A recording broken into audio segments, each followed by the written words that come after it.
Today's guest is Dr. Axel Meierhoefer, a German Air Force fighter pilot turned into international real estate investor with properties spanning 8 countries and a consulting practice built around getting high earners to their time freedom point. He believes that the best deals are the ones that nobody's fighting over. Axel, welcome to the podcast. Yeah, hi Leo. Thank you for having me. So, tell us, what's been the most significant lesson that you've learned in this past year? Well, one of the things I would say is that this notion of don't put all your eggs in one basket kind of requires to keep your eyes and ears open, because I feel sometimes we believe we know already all the different things you can do in investing, and with eyes and ears open, you sometimes find something new like I did last year. So that was actually quite interesting. What'd you find last year? Well, one of the things that I've always had in the context of our operation, or basically the mentoring and support that we give to our clients, is for those where it applies to look for what is a good path to an early retirement. And when you say, okay, I want to do this, what are the different asset classes? There is one that I discovered. It's called preferred stock, but in a very different way. And I studied it, even wrote an ebook about it and all that kind of good stuff, because I wasn't aware that it existed. And the research actually showed that it had been, in the way that they did it, invented basically in early 2025. Interesting. Okay. So I know, speaking of putting all your eggs in one basket or not putting all your eggs in one basket, I mean, you've had a very colorful and diverse career, huh? So maybe give the audience some context. How did you get here today? Yeah, basically it started out, and you can kind of, for those who see this in video, can see there's the picture behind me. When I got out of school, I wanted to actually fly for the airlines, and that didn't work because it was early 1980s and the economy was not doing good.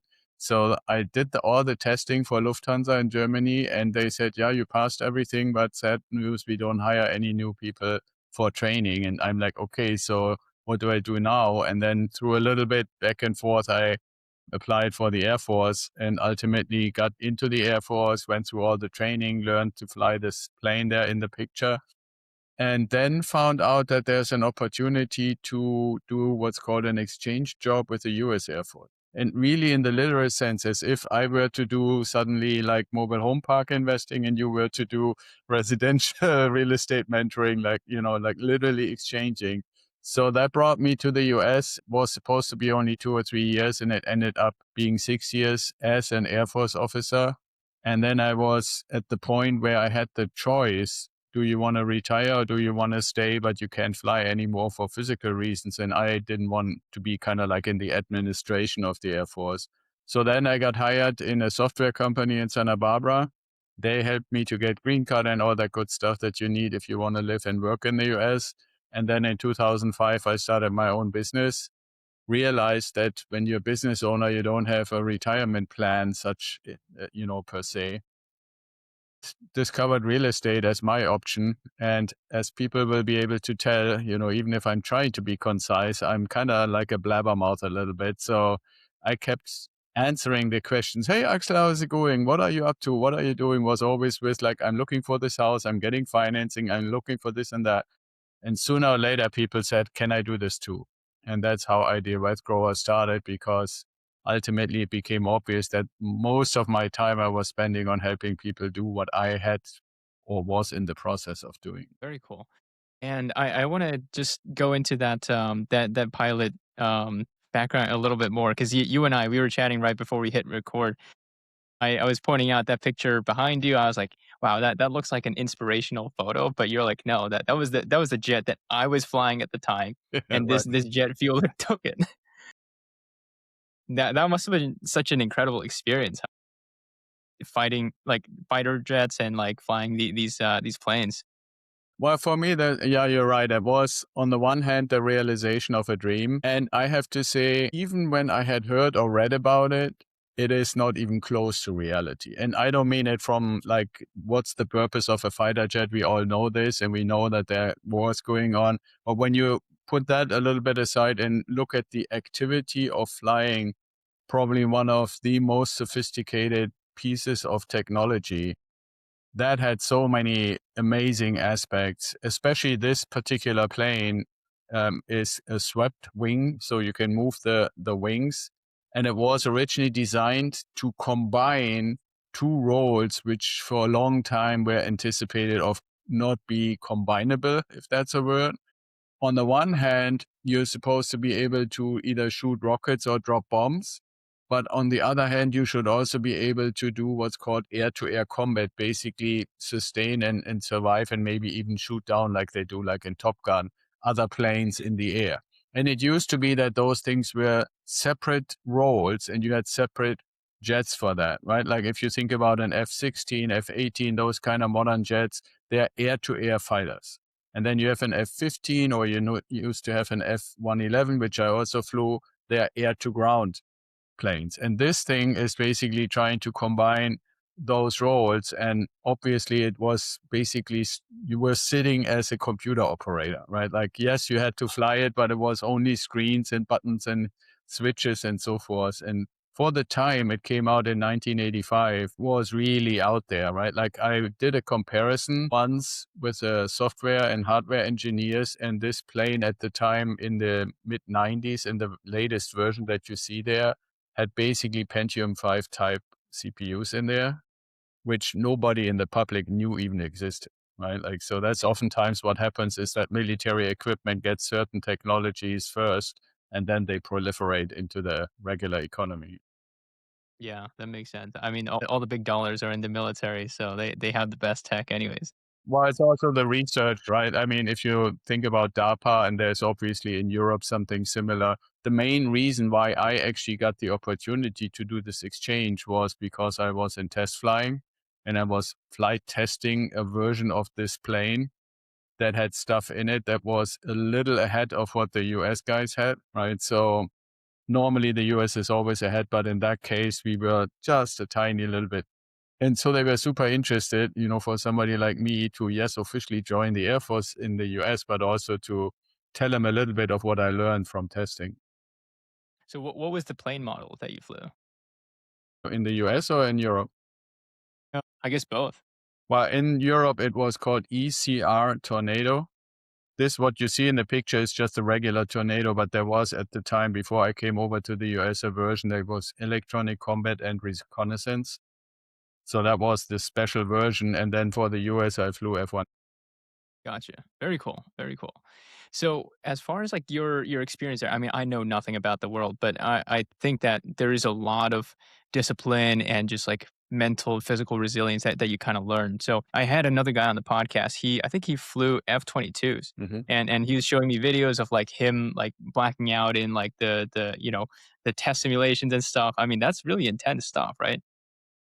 Yeah, it is. I mean, one of the things I guess that anybody would understand, it's just not that common, is you want to really master what I would call the operating environment that you are doing your job in, right? Like in most jobs, if you really look at it, the mastery comes in becoming aware of where are there challenging areas, or where could you get hurt, and how do you learn to avoid that from happening.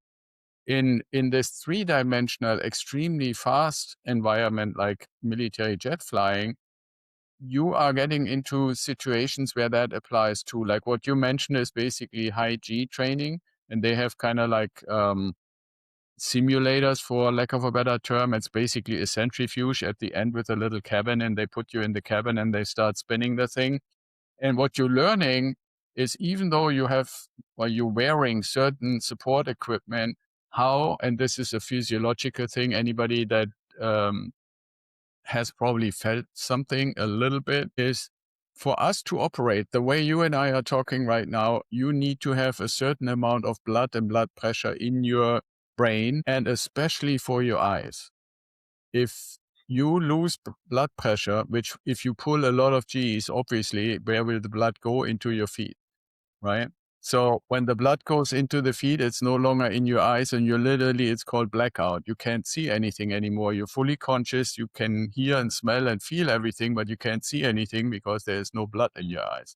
So what you want to obviously learn to do is, how do you make physical activities? How can you perform but still keep the blood up in the brain, right? And so That's one why you do the centrifuge thing, and you want to go just a little tad above what you can handle. And it's not to make you look silly or anything like that, but it is for somebody like me who did this. I needed to know and wanted to know how much can I actually sustain, right? And these Mm, F-22 guys, they have a little bit more sophisticated equipment. They can typically go to about 9.5 Gs, right? In my case, this plane there is rated for 9 Gs, but the highest I ever got to was 7.8, which basically means, right, if you pick up something that weighs a pound, now it weighs 8 pounds, right? Everything is like 8 times as heavy, your body included, right? So that's why you want to do this. The same thing is you going, for example, in an altitude chamber, and then you remove your mass and you're at an altitude of like, let's say 30,000 feet. You want to find out what are my symptoms? How is my body reacting when I'm removing the oxygen? Right. And sooner or later you will see, like in my case, I got like a tingling feeling in the fingertips. That was my first indication. And you want to know this. So when you're in the jet and you're getting tingling feeling in your fingers, you want to check, hey, is my oxygen system okay? Is everything still working? And if not, then you better get down. yeah. Because what happens if you remove the oxygen? I mean, for most people, it's called time of useful consciousness. How long from when this removal happens until you're so woo-woo that you Mm, can't really function anymore? In my case, it was about 2.5 minutes from this first mm, little tingling. So that's typically enough if you recognize it that you can get the plane below 25,000 feet where you can, even without oxygen, you mm. can breathe. Those are all these kind of things. And you obviously want to do this in a safe environment and not when you find out in the middle of a combat mission or something. Yeah, of course. No, I think it's so interesting, and when I was talking to that other pilot guy, he drew so many comparisons to his time as a fighter jet pilot to now. I mean, he's also a real estate investor too. So what have you kind of taken over from like your time as a fighter pilot to now in your career? Well, one of the core things, and I wouldn't necessarily say this is only attributable to the flying, but one of the things is that I learned that it is very valuable to only do things that you really understand, especially also in investing, right? So oftentimes people have asked me, well, how come that you're focusing with your clients and yourself on residential real estate? Why have you not graduated to multifamily or to mobile home parks or parks or stuff like that? And the answer, the shortest way I can answer it is basically I got really, really deep on the area that I picked for myself. That doesn't mean that I couldn't learn if I were going into the school of Leo Young on how to do the mobile home park thing, but it's a choice. And when you do mobile home park and single family residential or so, that is still relatively related. If you suddenly want to do car wash or a 100-unit apartment complex, that's very removed. Right? And that's kind of, I always say that's the same like when you say, okay, you're flying a fighter jet. Wouldn't you be interested to fly an airliner? Right. And I'm saying, well, that's basically asking somebody who was a NASCAR driver if he wants to drive a school bus. Right. Like, I mean, what's the appeal? Right. Like, why would you want to do that?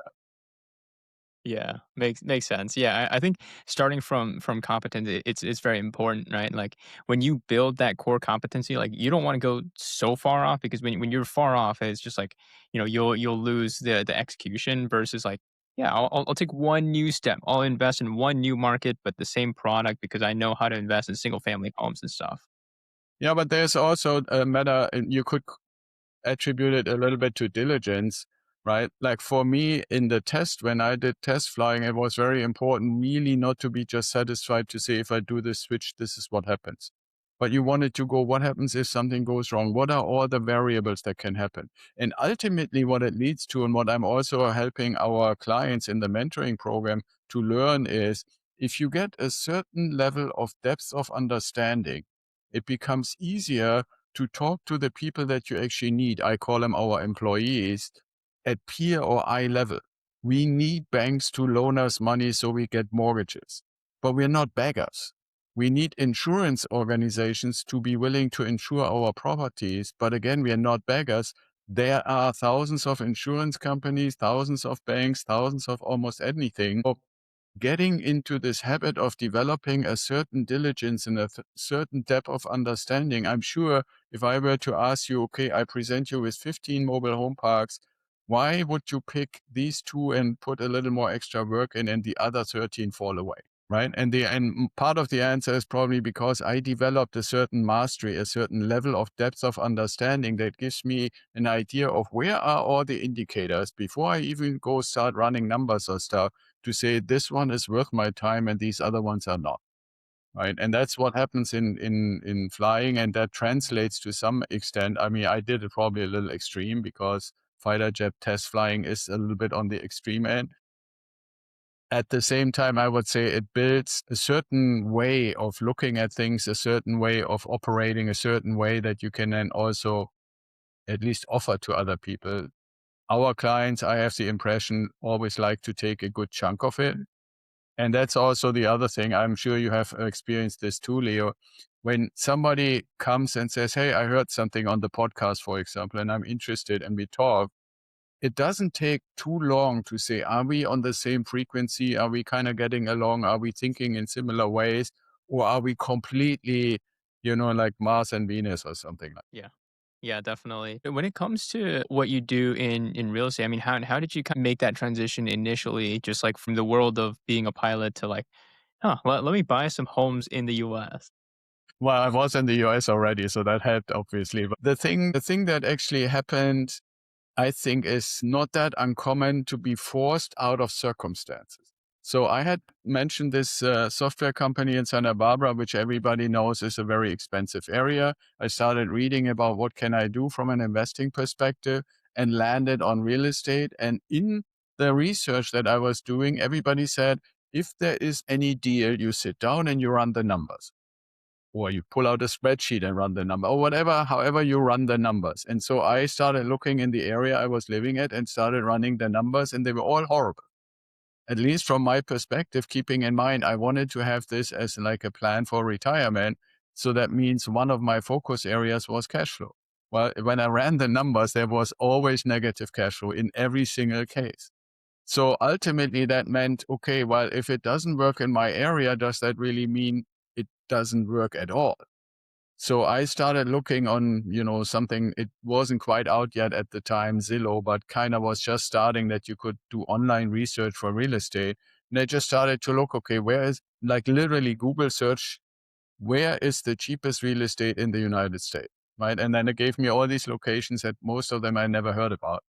So, well, I started looking into those and say, okay, go into Coldwell Banker or go into Remax and check what they're offering. And I'm like, holy fill in the blanks bad word, right? In my area, anything that looked remotely like a house started in the six to $700,000 area, and they had stuff below 100,000 at the time, right? I'm like, there are houses for below 100,000. I had no idea, right? So then Yeah. I look on the map and I find out, wow, this is 1,500 miles away. There's no way that I can actually manage a house that far away. That's then how I learned about there's such a thing like turnkey investing. So that's almost the same time when I found a platform called Bigger Pockets. I go into Bigger Pockets, put in, what do you think about turnkey investing? And everybody trashed it. Like the worst you can do. It's too expensive, never will, blah, blah, blah. So then I thought, okay, well, maybe not. But Amazon was becoming a known thing. So I go on Amazon and thought, okay, what do they say about turnkey investing? And there's a guy named Chris Closure, one of the founder families of, at the time, Memphis Invest, which is now REI Nation. He had written a book called The Turnkey Revolution. I thought, okay, well, let's see how it looks from the perspective of a turnkey investing company. And I read it and it was like family story followed by a checklist on how to do it. I'm like, okay. So what I really look for is not just any old turnkey company. I need one that operates like that. And so basically, long story short, the circumstance of the area I was living in, not actually penciling out at all, forced me to look broader and further and then into Yeah. turnkey and then into what makes a good turnkey versus a bad turnkey.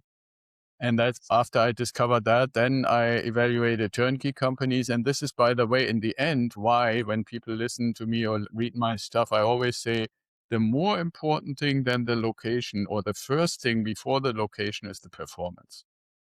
Look at how the performance of the asset actually comes out when you run the numbers. And then you want to find a partner, meaning turnkey company, that can actually translate that performance for you without you having to be there. Yeah, yeah. I think innovation through necessity, right? Like whatever the saying was, innovation is the mother of necessity or something like that. But yeah, I mean, like I'm in New York, like nothing here pencils, and for the longest time, I'm like, oh man, do I just not invest in real estate?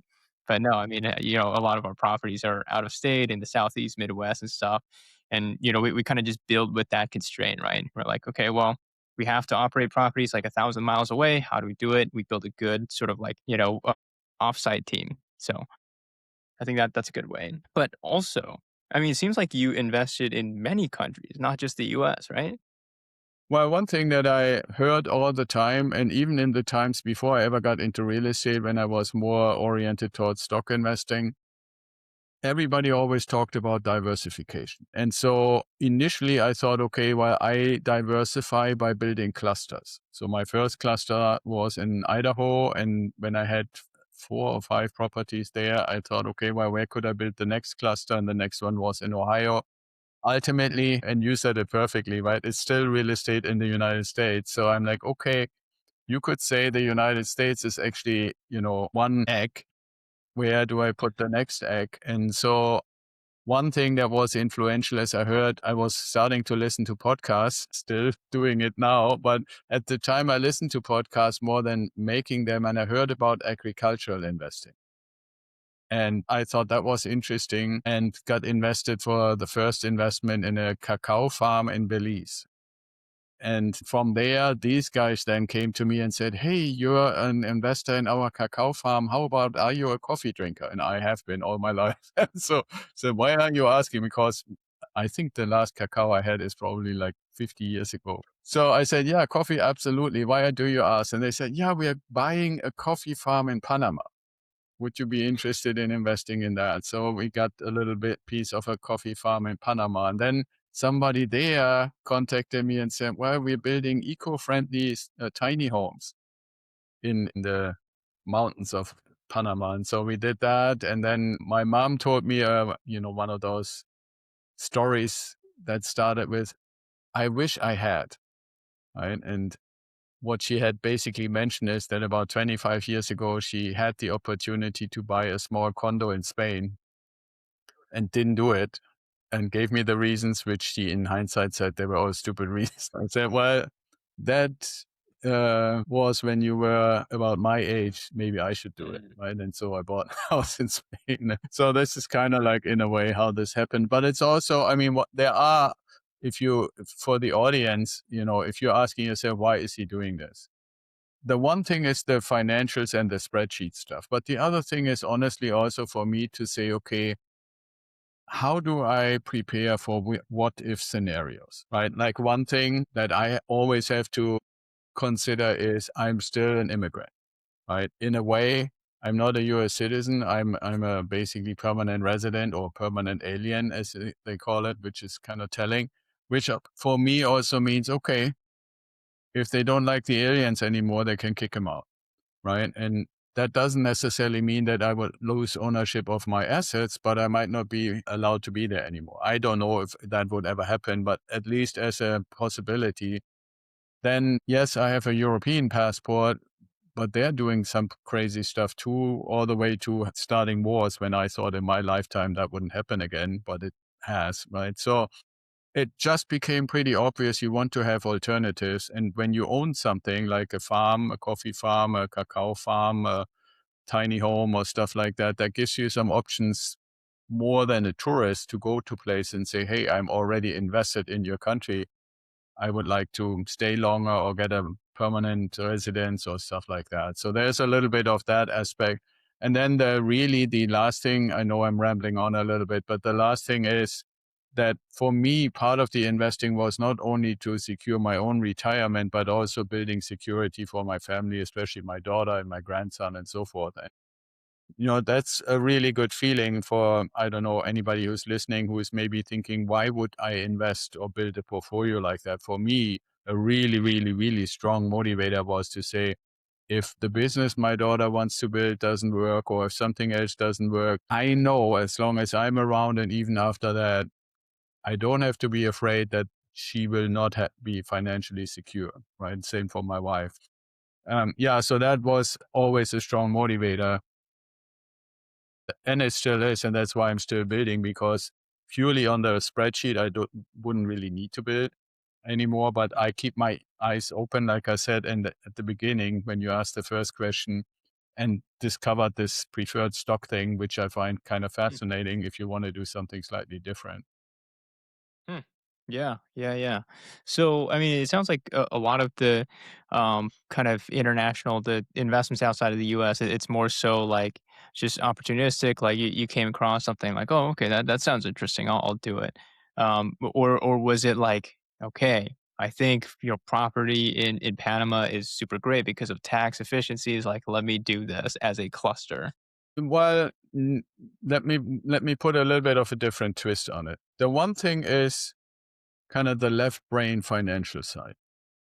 I believe there's also somewhat of a right brain societal side. And to me, for example, it is important, yes, that my properties perform properly, but it's also important that the tenants have a nice house that they appreciate, that they don't trash, and that they value and therefore pay the rent on time.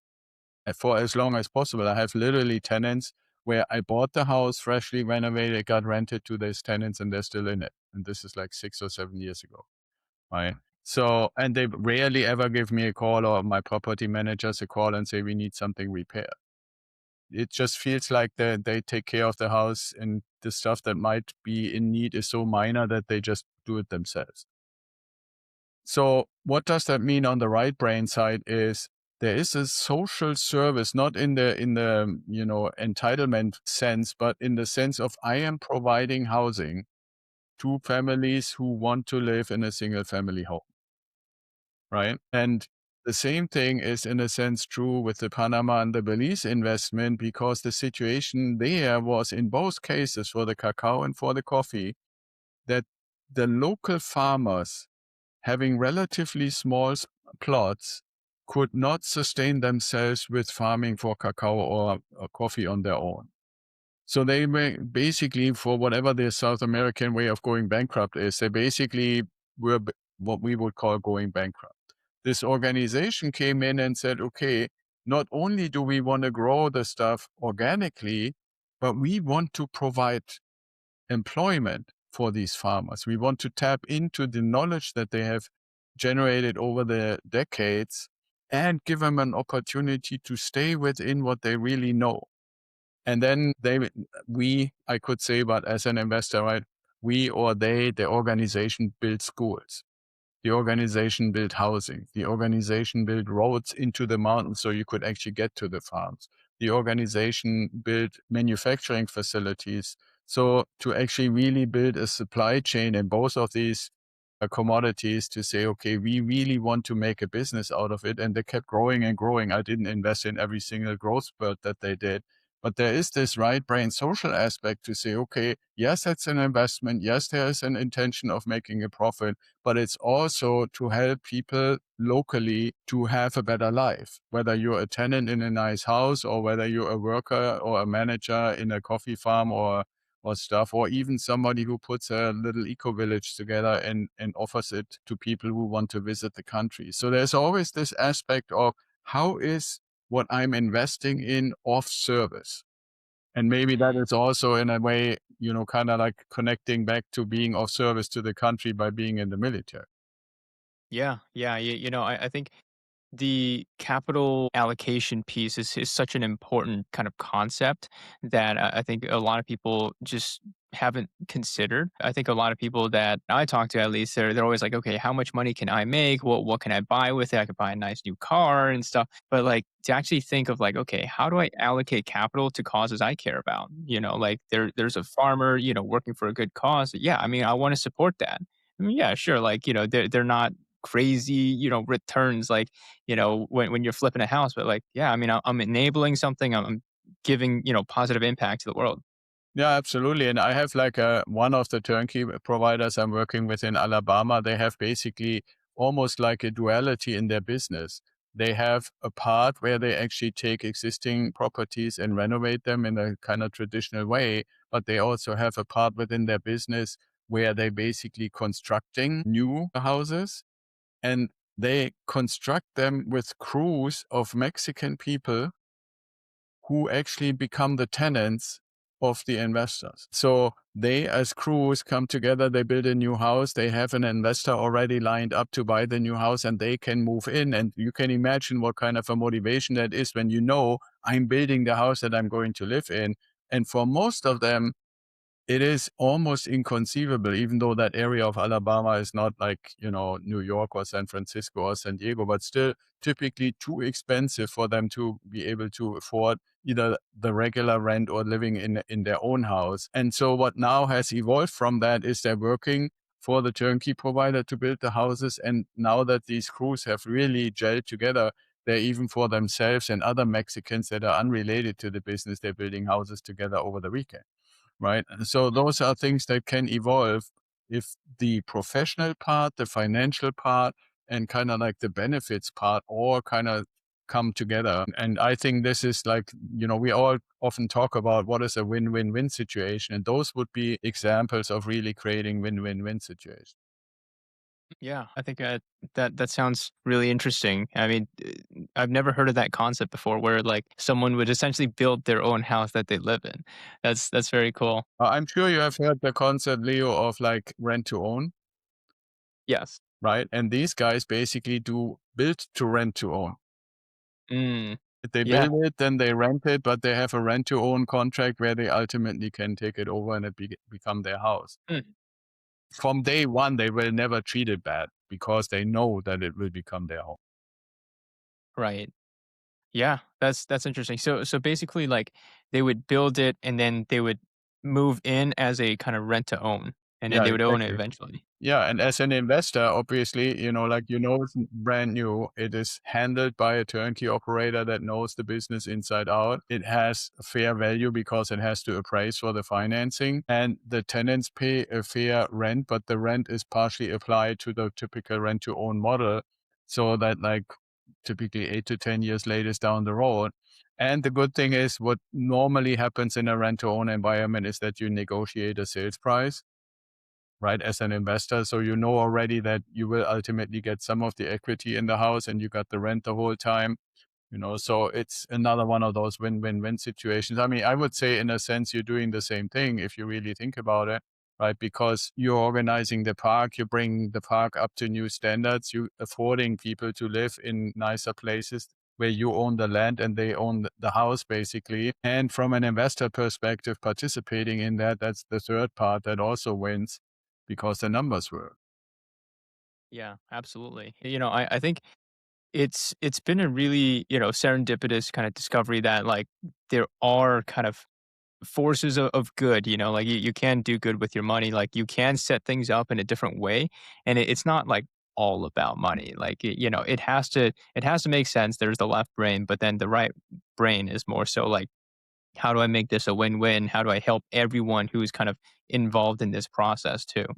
So I think that's great. So my next question is like, as far as people go, I mean, I take it that like, I mean, you don't do all of this yourself. You're more so like finding people to work with and kind of building that relationship. Like how do you find like good partners? How do you grow with them? Well, for example, when we look at the turnkey companies, I oftentimes like, before we ever even consider, we meaning like either myself or any of my clients to consider to buy any of the properties they have on sale, to just ask them, tell us how a weekly meeting in your company looks like.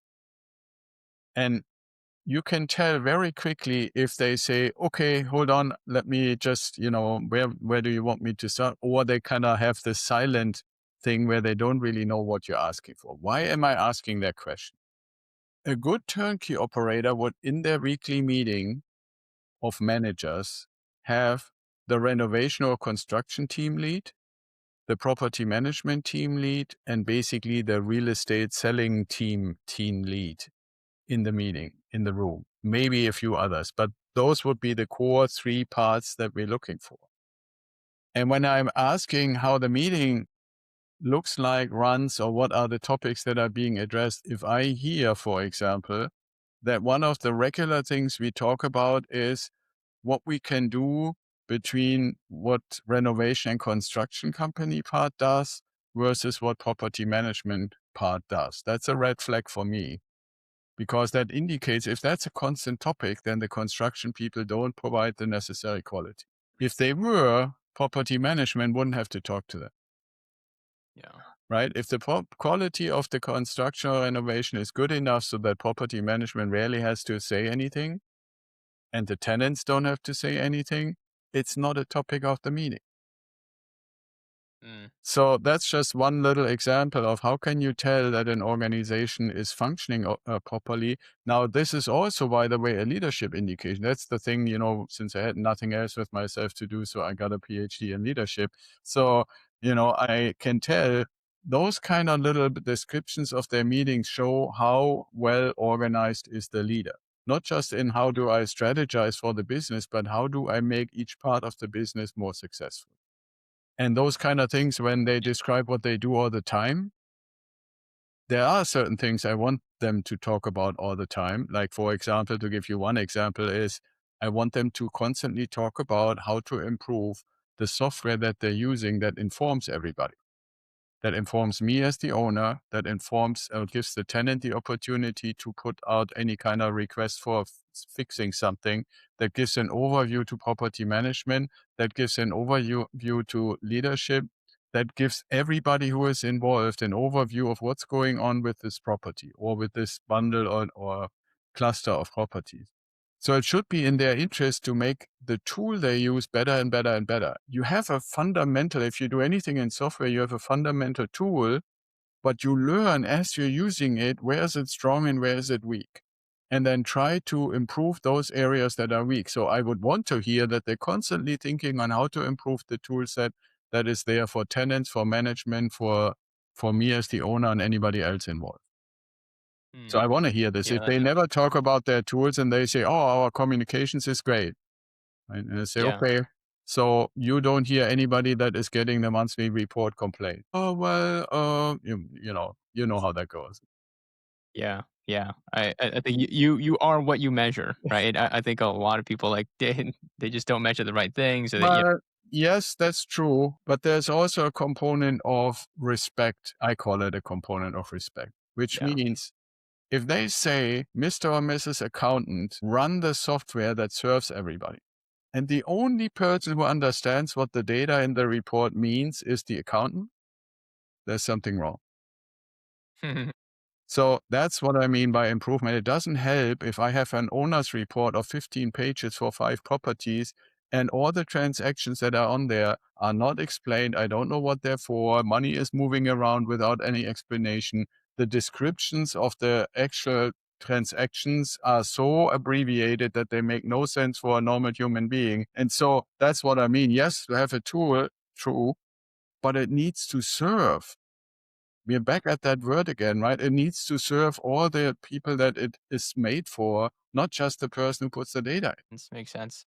So yeah, just to wrap up the conversation, as far as just the most important piece of advice that you've been given early in your career, what was that? Well, in my career, investing is a little bit different. For the career aspect, I would say if you have a dream or a goal, never give up. And when it comes to the investing side, I would say, like I said at the very beginning, almost the same answer like to your first question is always keep your eyes and ears open of what's happening in the space of investing. Like, right now, if we go to our real estate stuff, and I don't know if that will ever happen in your parks, but there is such a thing like 3D printing, right? That I think we need keep an eye on. There's such a thing like we have an aging community demographically. I'm pretty sure that people would in the future want to live in communities and these communities to be really convenient. So not just a house where you can live, but also having something in the community, almost in a sense, a little bit like a mobile home park, but maybe organized more in the direction of like a country club. right? But not on the other hand, like in Texas, where they have these planned communities and you have 2,000 houses. That is not a country club anymore, right? Like that is like a village for itself. So there is a balance there. Also for investors like myself, maybe you yourself or people that are watching or listening us, is to say, okay, what is my motivation? If it's rather shorter term, you say, okay, anything 10 years or shorter, you can really go for this performance aspect only that I mentioned. If you go a little longer, or like in my case, legacy, there should be a thought where at some point, like I do right now, say, okay, I have my portfolio, but what can I do to make it last?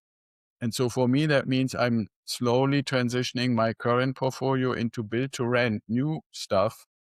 Because if I buy a 2026 house, then it's going to be there until 2076 or so at least. Not me, but the house, right?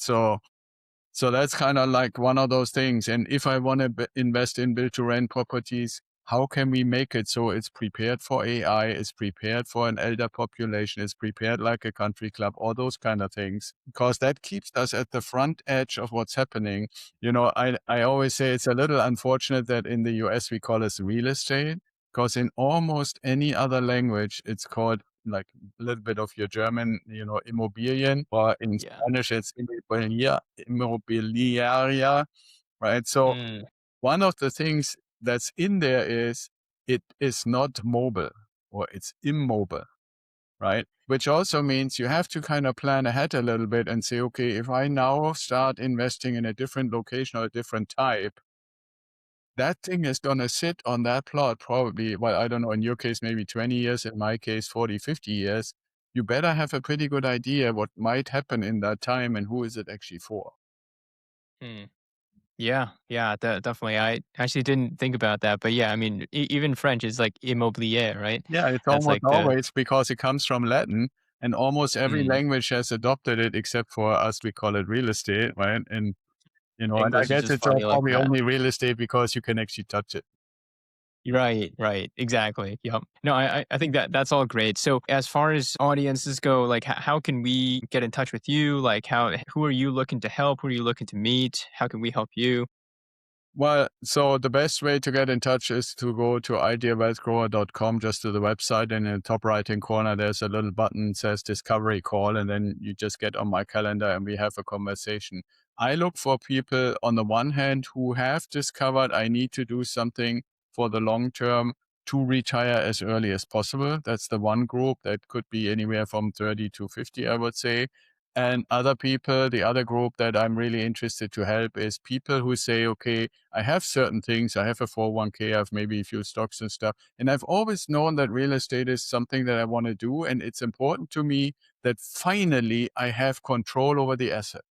I think you and I, one of the things that is common for us is that we can say, you will have control over the asset. In my case, the houses that my clients and I buy, we have the title and we determine. And if something isn't right, we change it because we are in charge. So if anybody says, yeah, I want that.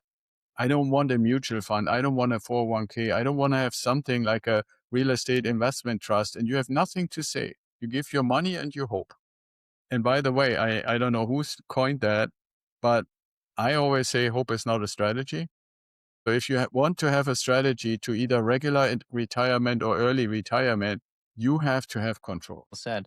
Well, thank you, Axel. I appreciate your wisdom and thanks for coming on the show. Yeah, Leo, thank you for having me. It's fun like every time I meet with you. Thank you. Yeah, excellent.